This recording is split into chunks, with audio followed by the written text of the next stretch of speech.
Hello বন্ধুরা, চলো আজকে তোমাদেরকে একটা পড়ন্ত বিকালের ছোট্ট একটা মুহূর্ত দেখাচ্ছি। তো এখানে আমি গাছতলায়, আমার বাড়ির গাছতলায় আম পেয়েছি। তো আমগুলিকে কুড়িয়ে নিচ্ছি। এখানে একটা আম, এটা বাদুড় না কাঠবিড়ালি খেয়ে রেখেছে। আর এখানে আরও একটা পেয়েছি, তো দুটো আম হয়েছে।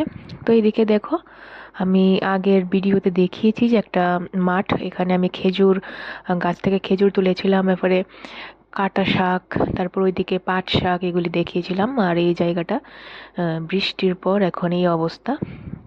বৃষ্টি থেমে গেছে সেই কবে, কিন্তু এখনো জল এখান থেকে যাচ্ছে না, শুকোচ্ছে না।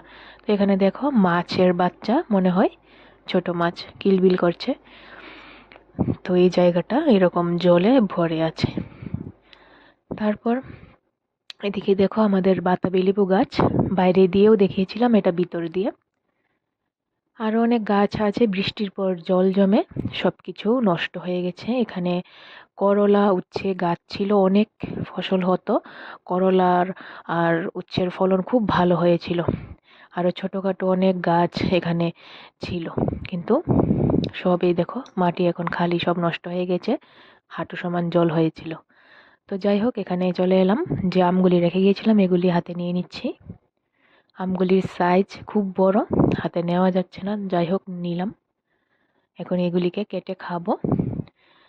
আর এখানে দেখো আমাদের বাড়িতে পায়রা রয়েছে, পায়রার বাসা রয়েছে, এগুলি আমরা পালি। তো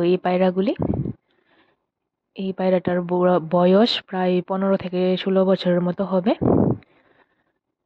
আর এখানে আম কেটে নিয়েছি, আমগুলি খেতে খুবই মিষ্টি। তো আমের বাটিটা নিয়ে চলে এলাম ছাদ বাগানে। ছাদ বাগানেও বৃষ্টির জন্য সব ফলন নষ্ট হয়ে গেছে। আর ছাদ বাগান থেকে বিকেলের পরিবেশটা খুব সুন্দর লাগছে।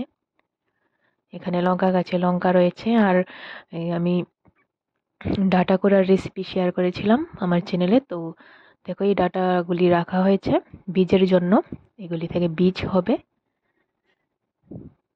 তো পরের বছর আরও বেশি করে লাগানো হবে, আবার টবে করে বীজ করা হয়েছে।